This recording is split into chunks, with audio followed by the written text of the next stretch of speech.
அதனுடைய தாக்கம் கொஞ்சம் குறைவாக தான் இருக்கும். பாவக்கிரகங்கள் ஒன்றோ அதற்கு மேற்பட்டோ இருந்ததுன்னா கண்டிப்பா அதனுடைய தாக்கங்கள் அதிகமாகும்.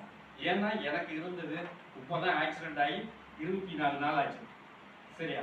இது அனுபவ ரீதியாக தான் நம்ம வந்து சொல்றோம். நன்றி, வாழ்த்துக்கள். சொல்லியாச்சு, எல்லாத்துலயுமே வெற்றின்னு தான் உங்களுக்கு. ஆனா இதை இந்த அளவுக்கு பார்க்க வேண்டியது இல்லை. ஒரே ஒரு பாயிண்ட், இவரு ரோகிணி ரிஷபம், இன்னைக்கு சந்திரன் அனுசம். சரியா? இன்னைக்கு திதி என்ன திதி? பௌர்ணமி திதி. நீங்க எதையுமே யோசிக்க வேண்டியதில்லை, எடுத்த முடிவு கண்டிப்பா வெற்றி.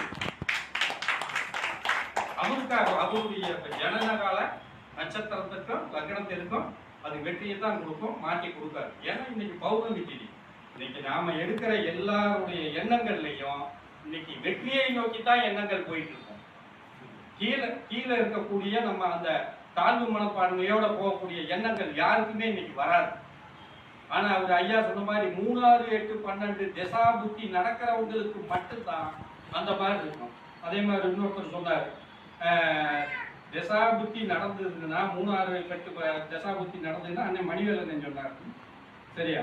அந்த பாதகாதிபதி பாதகத்துல இருந்தா உங்களுக்கு அந்த தாக்கங்கள் குறையும் அப்படிங்கிறாரு. ஆனா தாக்கங்கள் குறையும் இல்லைன்னு சொல்ல வரல.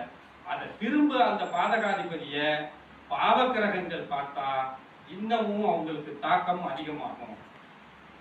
ஒரு கிரகம் மட்டும் அந்த தாக்கத்தை நீச்சமா தான் பலமா தான் இருக்கு. அப்ப அந்த பலமா இருந்தாலுமே அந்த சந்திரனுக்கு ஆல்டர்னேட்டிவ் ஏதாவது பரிகாரம் வேணுங்கிறாங்க. பரிகாரத்துக்குன்னே நான் தான் சொல்லிட்டு இருக்கேன். எனக்கு தெரிஞ்ச பரிகாரத்தை சொல்றேன், ரொம்ப அருமையா இருக்கும். சரியா? அன்னைக்கு சாப்பாட்டுல ஒரு நீர் பூசணிக்காய், வெள்ளை பூசணிக்காய் வாங்கி சாம்பார்ல போட்டீங்கன்னா கம்ப்ளீட்டா தோஷம் நிவர்த்தி ஆகும். அருமையா இருக்கும்.